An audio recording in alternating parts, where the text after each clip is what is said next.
الحمد للہ وحدہ والصلاة والسلام علی من لا نبی بعدہ اللہم صلی علی سیدنا و مولانا محمد النبی الامی وآلہ اللہم صلی علی سیدنا و مولانا محمد وآلہ بقدر حسنہ و کمالہ اعوذ باللہ من الشیطان الرجیم قد افلح من تزکا وذکر اسم ربہ فصلی قابل صد احترام بزرگوں، بھائیوں اور دوستوں، اللہ جل شانہ جو بندوں کا خالق ہے، مالک ہے، رب ہے،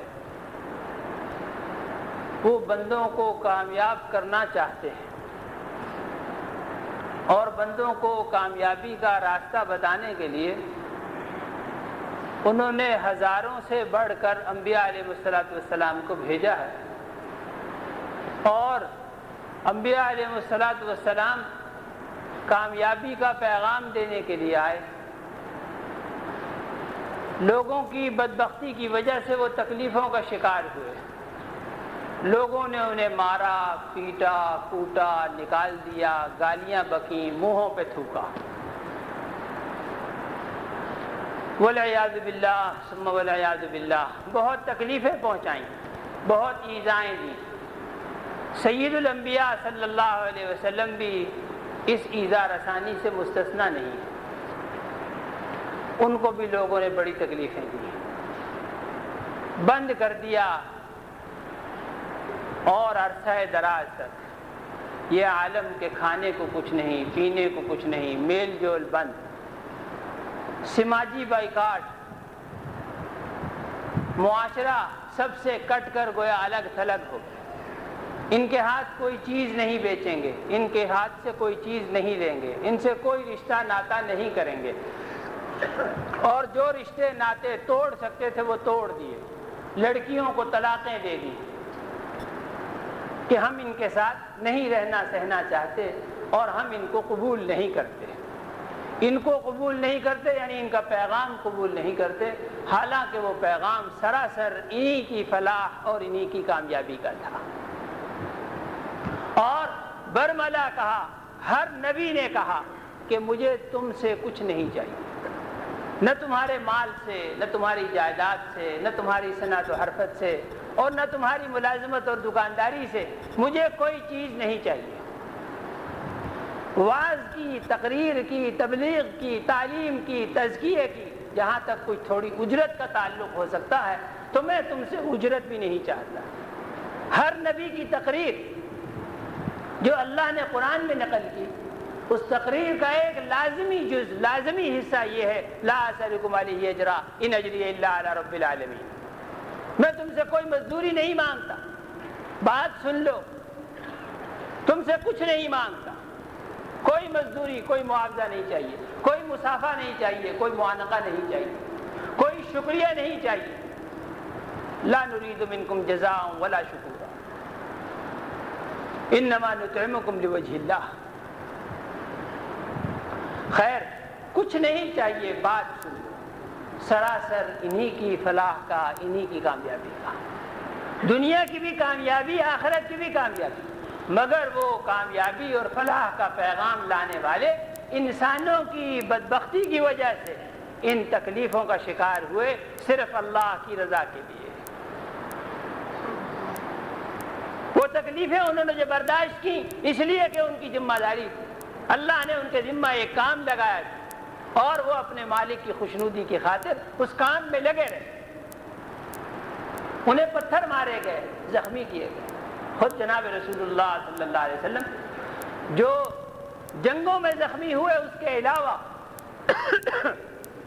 وہ طائف کا زخمی ہونا کوئی جنگ کی بات نہیں، صلح کی بات ہے، اور منت سماجت کی بات ہے، ترغیب کی بات ہے، اور ایک مسافر کی بات ہے جو دور دراز سے ان کی بستی کی طرف سفر کر کے گیا، اس کی بجائے اس کے مہمانی کی جاتی، پتھر مارے گئے، اور پتھر ایک نہیں، دو نہیں، لہو لہان کر دیا، پانی تک نہیں کسی نے پوچھا، بٹھانا تک کسی نے گوارا نہیں کیا، بات سنی اور بدک گئے، جبکہ یہ بات سراسر انہی کی کامیابی کی، انہی کی فلاح کی، دنیا میں بھی انہیں عزتیں ملتی ہیں، آخرت میں بھی انہیں عزتیں ملتی ہیں۔ اور چنانچہ جن لوگوں نے قبول کیا انہیں واقعاتی اور یقینی طور پر کھلی آنکھوں سے جو انہوں نے بھی دیکھ لیا، اور رہتی دنیا تک تاریخ کا مطالعہ کرنے والے دیکھتے رہیں گے کہ انہیں واقعتاً کامیابی ملی، عزت بھی ملی، دنیا کی بھی عزت، دنیا کی بھی کامیابی، اور آخرت کی بے شمار بے حساب عزتیں، نعمتیں، راحتیں،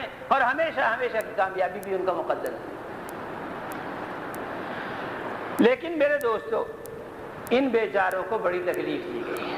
سید الانبیاء صلی اللہ علیہ وسلم جو نبیوں میں گویا مرتبے کے اعتبار سے سب سے بڑے ہیں، سب سے آخر میں آئے، اللہ کا سب سے زیادہ انہیں قرب حاصل تھا، اور اللہ کی طرف سے سب سے زیادہ مرتبے انہیں حاصل تھے، بلندی انہیں حاصل ہے دنیا میں بھی اور آخرت میں بھی۔ اور اللہ کی شان، ہاں، بقدر قرب بقدر قدرت، تکالیف جو اللہ کے والوں کو بقدر قرب پہنچتی ہے۔ فرمایا جتنا مجھے ستایا گیا اتنا اس سے پہلے کسی کو نہیں ستایا گیا، جتنا میں اللہ کے معاملے میں یعنی اللہ کا پیغام پہنچانے میں جتنا میں ستایا گیا اور جتنی مجھے تکلیفیں پہنچائی گئیں، اس سے پہلے کسی کو اتنی تکلیفیں نہیں پہنچائی گئیں۔ سب سے بڑے ہیں، سب کے سید ہیں، سب کے امام ہیں، اور تکالیف میں بھی امامت انہی کے ہاتھوں میں ہے۔ اللہ کے لیے تکلیفوں کا برداشت کرنا، اللہ کی راہ میں، اللہ کے دین کے لیے۔ کامیابی کسے کہیں بھائی؟ یہ لوگ کامیابی کا پیغام لے کر آئے تھے نا کہ اللہ کی طرف سے ہم آپ کو کامیابی کا پیغام سناتے ہیں۔ کامیابی کسے کہیں؟ کامیابی لوگوں کے مختلف نقطہ نظر ہیں، کسی سے اختلاف کیجئے تو کیا کیجئے۔ کسی کے ذہن میں یہ ہے کہ جناب ایک عدد بائیسیکل مل جائے نا مجھے تو بس میرے سارے کام سیدھے ہو جائیں۔ سوچ ہے ایک عدد بائیسیکل مل جائے نا تو سب کام سیدھے ہو جائیں، یہ ساری کاموں کی رکاوٹ اور فلان اور فلان اور یہ اور وہ اور بڑی تنگی اور بڑی دقت اور بڑی مشکل، سبزی لانے میں، گوشت لانے میں، اور جناب بچوں کو چھوڑنے میں، لانے میں، ملازمت پر خود پہنچنے میں، واپس آنے میں، اور یہ ویگنوں کے دھکے اور یہ اور وہ، غرضے کے جتنے بھی گرد و پیش میں چیزیں نظر آ رہی ہیں، ان سب مشکلات کا ایک حل بائیسیکل ایک مل جائے تو گویا کامیابی مل گئی۔ اس سے بڑھ کر موٹر سائیکل مجھے مل جائے نا تو اللہ اللہ سب کام بن جائے، فلاں بھی فلاں بھی فلاں بھی۔ 2 عدد جاب جو ہیں وہ اور کر سکتا ہوں اگر بائیسیکل وہ موٹر سائیکل مجھے مل جائے۔ 2 عدد 2 جگہ ملازمت اور کر سکتا ہوں اگر موٹر سائیکل مجھے مل جائے۔ وہ فلاں جگہ والے بھی مجھے بلا رہے ہیں لیکن آنے جانے میں ہی سارا وقت چلا جائے، اتنا تو وقت ہوتا ہے۔ ہاں موٹر سائیکل مل جائے تو 2000 کی نوکری وہ، 4000 کی وہ، جی، اور 6000 روپے یا 10,000 روپے اضافی آ جائیں گے اور وارے نیارے ہو جائیں گے، کامیابی مل جائے گی۔ فیا سبحان اللہ اعلی ھذا القیاس مختلف آ جائیں، اجی حضرت دعا کر دیجئے تو وہ کہے گی دکان مجھے مل جائے نا جی، دکان کہیں میری اپنی ملکیتی ہو جائے نا اس نکڑ پر تو بس کامیابی مجھے مل گئی۔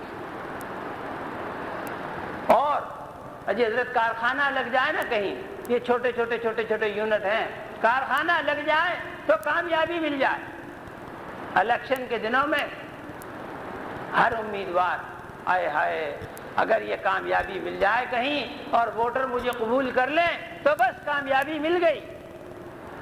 اور اسمبلی کے ممبران وزارت کو کامیابی سمجھیں کہ مل گئی تو وزارت، اور سیٹ نوٹوں کی گڈیاں اگر 1 گڈی مل جائے، 2 گڈی مل جائے، 4 گڈی مل جائے، ہر ایک کے اہداف الگ الگ، وہ مل جائے نا تو بس کامیابی مل گئی۔ میں نے عرض کی بات کہ بھائی نقطہ نظر مختلف،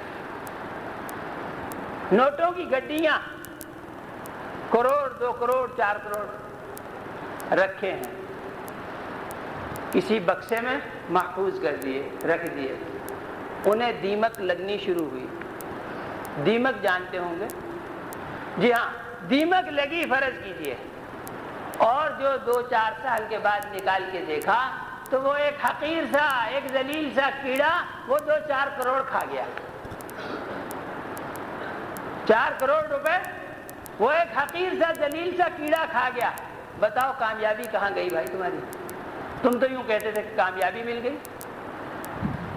وہ کامیابی جو ایک ذلیل سا حقیر سا کیڑا کھا جائے، مت ماری گئی ہے۔ ارے اس کو بھی کامیابی کہتے ہیں، جو ایک چھوٹا سا کیڑا کھا جائے۔ فَإِنَّا لِلَّهِ وَإِنَّا إِلَيْهِ رَاجِعُونَ۔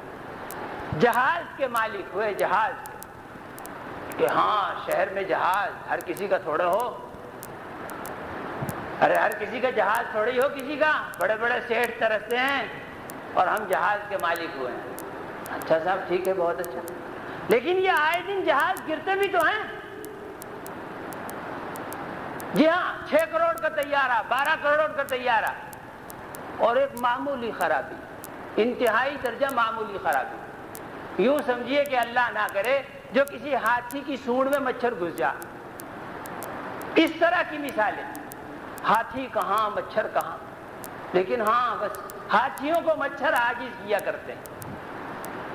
ایک چھوٹی سی خرابی اور قلع بازیاں کھاتا ہوا 12 کروڑ سمیت اپنے مالک کے اور سمیت اپنے ڈرائیور کے اور سمیت ساتھیوں کے سب کا بیڑا غرق۔ گئی کامیابی بھی اور کامیابی کے حاصل کرنے والے بھی۔ فَإِنَّا لِلَّهِ وَإِنَّا إِلَيْهِ رَاجِعُونَ۔ اعلیٰ هذا القیاس موٹر کار دوست مبارکبادیں دے رہے ہیں، اہلیہ، بچے، ساس، سسر، فلاں فلاں، بھائی بند، چاچا تایا، سب مبارک، مبارک ہو، مبارک۔ اور جو بھائی کار کے ایکسیڈنٹ ہو جائے، وہ جو جس چیز کو کامیابی سمجھا گیا، وہ کامیابی بھی، اس کا ڈرائیور بھی، اس کا مالک بھی، اور اللہ کی پناہ اس کے ساتھ اور کئی بھی، گئی، سب کچھ کیا۔ حضرات انبیاء علیہ السلام دنیا کا فانی ہونا بتاتے ہیں اور بندوں کو یوں سمجھاتے ہیں کہ اللہ کے بندو، اللہ نے تمہیں عقل مند بنایا ہے، عقل مند بنایا ہے۔ عقل اس لیے دی کہ اصلی کو اور نقلی کو سمجھو، عارضی کو اور دائمی کو سمجھو، اس کا فرق جانو۔ کھوٹے کو کھرے کو نہ جانو تو عقل کا کیا فائدہ؟ دنیا اور دنیا کی کامیابی سب عارضی ہیں، اور آخرت کی کامیابی ہمیشہ رہنے والی ہے۔ آخرت کی کامیابی ہمیشہ رہنے والی ہے۔ اور فرمایا اللہ کا پیغام، کامیابی وہ ہے جسے اللہ کامیابی قرار دے اور اللہ کا رسول کامیابی قرار دے۔ وہ بندوں کا خالق ہے، مالک ہے، رب ہے، منعم ہے، محسن ہے۔ وہ جسے کامیاب قرار دے وہ ہے کامیاب، جس چیز کو وہ کامیابی قرار دے وہ ہے کامیابی۔ تو اللہ نے کامیابی قرار دیا، قد افلح من تزکا، بے شک کامیاب ہوا وہ شخص جس نے اپنا اندر پاک کر لیا، اپنا باطن پاک کر لیا ہر قسم کے رذائل سے، ہر قسم کے رذائل سے، اخلاق سیئہ سے، اخلاق رذیلہ سے، بخل سے پاک کر لیا، حسد سے پاک کر لیا، کینے سے پاک کر لیا، اور حرص سے پاک کر لیا۔ قد افلح من تزکا، یہ اندر کی پاکیزگی باہر کی پاکیزگی کے لیے ذریعہ ہوتی ہے۔ پاکیزگی کی جڑ آدمی کے اندر ہوتی ہے۔ یہ جڑ کے بغیر جو پاکیزگی ہو نا، والعیاذ باللہ ثم والعیاذ باللہ، اللہ کی پناہ شیطان مردود کے شر سے، ظاہری پاکیزگی جس کی کوئی جڑ نہیں، کوئی اصل نہیں، میرے دوستو اللہ کے یہاں اس کی کوئی حیثیت نہیں۔ لوگوں میں تو ویل ڈریس کہلایا جا سکتا ہے، خوش پوش کہلایا جا سکتا ہے، بہت اچھے ہیں، بہت اچھا پرفیوم استعمال کرتے ہیں، بہت اچھے کپڑے پہنتے ہیں، بہت اچھی جگہ بیٹھتے ہیں۔ ہائے ہائے میرے دوستو، اللہ کے یہاں یہ معیار نہیں ہے، اللہ کے ہاں یہ کامیابی کا زینہ نہیں، کامیابی نہیں ہے۔ باہر کی یہ چیزیں بری نہیں ہیں اگر اندر میں جڑ ہو، اگر قلب میں اس کی جڑ ہو، قلب پاک ہو، پھر جسم پاک ہو، پھر کپڑے پاک ہوں، رہنے سہنے کی جگہ پاک ہو، تو یہ اللہ کی دین ہے، اللہ جسے عطا فرمائے۔ اور اگر قلب میں گند بھرا ہے، قلب میں گند بھرا ہے، نفاق بھرا ہے، شرک بھرا ہے، غلط عقائد اندر بھرے ہیں اور غلط اعمال اندر سے پیدا ہوتے ہیں اور باہر ظاہر ہوتے ہیں، اور غلط اخلاق کا مرقع ہے اندر اور وہ ظاہر ہوتے ہیں جا بجا، زبان سے بھی، آنکھ سے بھی، اور ہاتھوں پیروں سے بھی، اور سوچ اور خیال سے بھی، تو میرے دوستو پھر ویل ڈریس ہونا کامیاب نہ آئے۔ اس کا کوئی معنی نہیں، اس کی کوئی حقیقت نہیں۔ قد افلح من تزکا، کامیاب ہے وہ شخص، کامیاب ہوا وہ شخص جس نے اپنے باطن کو پاک کر لیا۔ باطن سے مثال کے طور پر بخل کو دور کر لیا، بخل کو دور کر لیا۔ حضرت بایزید بستامی، حضرت بایزید بستامی رحمہ اللہ ایک بڑے بزرگ گزرے ہیں۔ ایک دفعہ خیال آیا کہ تیری اصلاح ہوتے ہوتے ہوتے ہوتے بہت دیر ہو گئی، اور ابھی تک میں یہ خیال کرتا ہوں، اپنے آپ کو مخاطب کر کے کہنے لگے کہ میں یہ خیال کرتا ہوں کہ ابھی تک تو بخیل ہے۔ نفس نے کہا نہیں میں بخیل نہیں ہوں، میں تو بہت سخی ہوں۔ کہا نہیں تو بخیل ہے۔ انہوں نے کہا نہیں، اس نے کہا سخی ہوں۔ کہا اچھا کل کو امتحان کریں گے۔ امتحان کے لیے یہ بات مقرر ہوئی اپنے آپ سے کہ جتنی چیز کے بھی مالک ہیں، جتنی نقدی کے بھی مالک ہیں، وہ کل صبح سویرے جو سب سے پہلا فقیر نظر آئے اس کی نظر کر دیں گے، اور اگر نظر کرتے ہوئے کچھ اندر میں ہچکچاہٹ ہوئی تو معلوم ہوا کہ بخیل ہے، معلوم ہو جائے گا کہ بخیل ہے، اور اگر اندر میں کوئی ہچکچاہٹ نہ ہوئی تو پتہ چل جائے گا سخی ہے۔ اب جو صبح کو نکلے تو دیکھا ایک نابینا حافظ جی ہیں اور وہ کسی نائی سے حجامت کروا رہے ہیں، کسی نائی سے حجامت کروا رہے ہیں۔ اب وہ وعدے کے موافق سب سے پہلا جو فقیر نظر پڑا، میلے کچیلے کپڑے تھے ان بیچاروں کے، اور بظاہر شکل صورت سے کچھ مسافر اور درماندہ پسماندہ آدمی معلوم ہو۔ انہوں نے لے جا کر اس کی نظر کر دیے نابینا حافظ جی کہ حافظ جی یہ آپ لے لیجئے، 50 اشرفی ہیں، 50 اشرفیاں ہیں۔ انہوں نے کہا اچھا کیا بھائی تم لے آئے، اللہ تمہیں جزائے خیر دے، میرے پاس اس نائی کو دینے کے لیے کوئی اجرت نہ تھی، نائی کو دینے کے لیے پیسے نہ تھے، اچھا کیا تم لے آئے، یہ نائی کو دے دو۔ انہوں نے یہ خیال کیا، بایزید بستامی، انہوں نے یہ خیال کیا کہ شاید بیچارے نابینا ہیں، بات کو سمجھے نہیں، بھلا نائی کی اجرت 50 اشرفی تھوڑی ہوتی ہے، اس کی اجرت تو 1 اشرفی بھی نہیں بنتی، آدھی بھی نہیں بنتی، اس کو 50 اشرفی۔ تو کہنے لگے حضرت یہ 50 اشرفی ہیں، 50۔ کہا ہاں اس کو دے دو، نائی کو دے دو۔ ہاں بہت شرمندگی ہوئی۔ اب جو میں نے وہ نائی کی طرف بڑھایا تو نائی بھی اللہ والے ہوتے تھے اس زمانے کے، اور یوں کہنا چاہیے کہ بس اصلاح کا، صلاح کا، فلاح کا ایک زمانہ تھا بھائی، انسان تھے، انسانیت تھی سب میں، کیا کہا جائے۔ نائی نے کہا کہ ان کی حالت دیکھ کر کہ بظاہر شریف آدمی معلوم ہوتے ہیں لیکن ہے غریب مسکین، میں نے تو پہلے سے ہی نیت کر رکھی تھی کہ ان کی حجامت مفت کروں گا اللہ کی رضا کے لیے۔ تو جب اللہ کی رضا کے لیے کرنے کا اپنے دل میں اندر ہی اندر وعدہ کر چکا، اب میں وعدہ خلافی نہیں کرتا، مجھے اس کی ضرورت نہیں، لے جاؤ، مجھے اس کی ضرورت نہیں ہے، لے جاؤ۔ اب حضرت بایزید بستامی فرماتے ہیں میں بتا نہیں سکتا کہ زندگی میں ایسی خجالت کبھی پیش نہیں آئی جتنی شرمندگی ہوئی مجھے۔ میں 50 اشرفی کو بڑا جان کر نابینا کو یوں کہہ رہا ہوں کہ حضرت یہ 50 ہے، 50 ہے، یعنی آپ یوں کہہ رہے ہیں بے تکلفی سے، بے دھیانی میں کہ نائی کو دے دو، 50 ہیں یہ۔ کہا کہ اپنے آپ کو مخاطب بنا کے یوں کہا کہ ارے تیرے سے تو زیادہ وہ نابینا سخی نکلا، تجھے 50 دیتے ہوئے اس نائی کو ہچکچاہٹ ہوئی اور اس نے کوئی اس کو لیا ہی نہیں، محسوس ہی نہیں کیا کہ اچھا اس کو دے دو۔ اب وہ نائی بھی تیرے سے زیادہ سخی نکلا، اس نے کہا میں اللہ کی رضا کے لیے پہلے سے کرنے کا وعدہ کر چکا ہوں، میں 50 کی طرف دھیان بھی نہیں دیتا، اللہ کی رضا کے مقابلے میں یہ 50 کیا چیز ہے، 50 کروڑ بھی دے تو نہیں لیتا۔ وہ دونوں نکل گئے، پار ہو گئے، کامیاب ہو گئے، اور کہا میں خجالت اور شرمندگی کے لیے وہاں باقی رہ گیا۔ اتنی طبیعت میں شرمندگی، ایسی ندامت، ایسی خجالت کہ بس کچھ نہ پوچھے، کہا وہ دریا میں پھینک دی اسی غصے کے اندر۔ وہ اشرفیاں غصے میں پھینک دی کہ بیڑا غرق ان کا، ان کی وجہ سے یہ مال واقعی آدمی کو ذلیل کرنے والی چیز ہے، کامیابی کی چیز نہیں، اور اپنے نفس کے لیے یہ بات طے کی کہ تو ہی بخیل ہے۔